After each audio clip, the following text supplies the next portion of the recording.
네, 부활절 40일 프로젝트 18번째 시간입니다.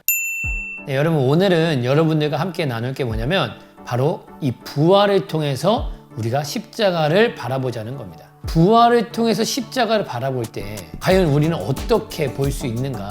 여러분 십자가 없는 부활은 존재하지 않죠. 그러니까 죽음 없이 부활은 말이 안 되는 거죠. 사실이 아니라는 겁니다. 그리고 또한 부활 없는 십자가는 의미가 없습니다. 만약에 예수님께서 십자가에 죽고 끝났다면 아무 의미가 없겠죠.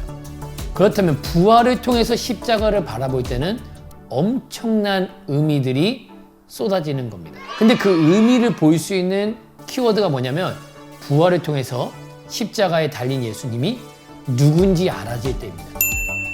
그러니까 우리가 십자가에서 가장 중요한 건 뭐냐면 여러 가지가 있잖아요. 십자가에서 우리의 죄 용서받았다. 사랑을 배울 수 있다. 여러 가지 내용이 있고 의미들이 있는데 십자가에서 가장 중요한 건 누가 죽었냐 이거죠. 십자가에서 많은 사람들이 죽었죠. 근데 그들의 십자가의 죽음이 나와 상관이 있는 건 아니거든요. 나에게 어떠한 의미를 주는 건 아니거든요. 왜 예수님의 십자가가 나에게 죄사함이라는 의미를 주고 왜 예수님의 십자가가 나에게 사랑이라는 의미를 주는가? 그것은 바로 예수님이 부활하셨기 때문입니다. 부활을 통해서 그 예수님의 십자가가 나와 연결이 되는 거죠. 부활을 통해서 십자가에 달려 죽은 그분이 바로 하나님이라는 사실을 알 때 모든 것이 이제 새로워지는 겁니다. 그래서 십자가에서 하나님이 내 죄를 위하여 죽었다라는 겁니다. 십자가에서 하나님의 피가 흘렸다라는 것입니다. 그리고요, 십자가에서 하나님을 내가 죽인 거라는 거죠. 이것이 정확하게 성령영학서로 비침받은 것이 바로 초대교회의 탄생으로 시작이 된 겁니다.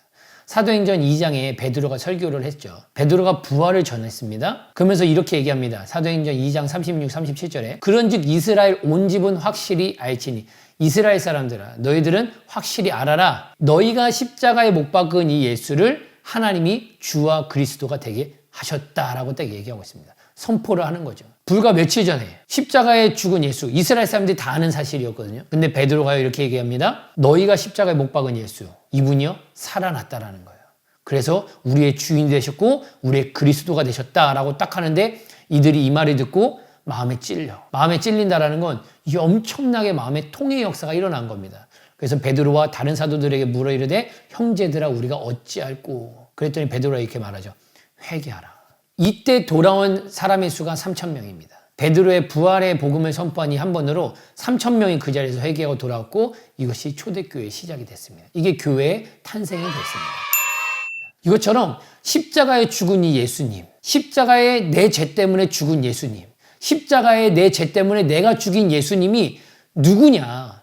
이분이 바로 나의 하나님이셨구나.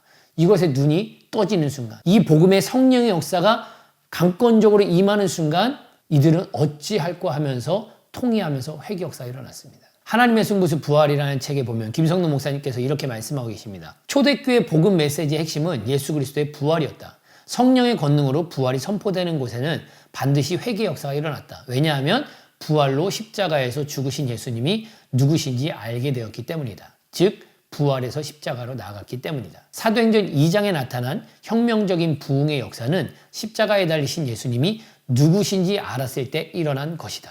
십자가에 예수님을 죽일 때까지도 예수님이 누군지 몰랐거든요. 그냥 신성모독한 미치광이로 생각했거든요.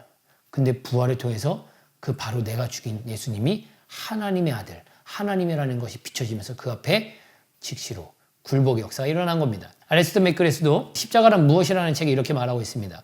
신약 성경은 하나님의 사랑이 그리스도의 죽음에서 드러난다고 선언한다. 아주 놀라운 통찰이자 복음 전도의 필수 자원이며 기독교회의 가장 소중한 자산이다. 그런데 이는 그리스도의 신성에 기초한다. 예수님이 하나님이라는 신성에 기초한다라는 거죠. 예수 그리스도가 하나님이 아니라 그저 평범한 사람이라고 생각해보자. 그리 되면 십자가가 보여주는 것은 한 인간의 이타적 사랑이다. 신적인 것이 아닌 인간적인 사랑이다. 우리를 위해 십자가로 향한 이는 다름 아닌 하나님의 아들이기 때문이다.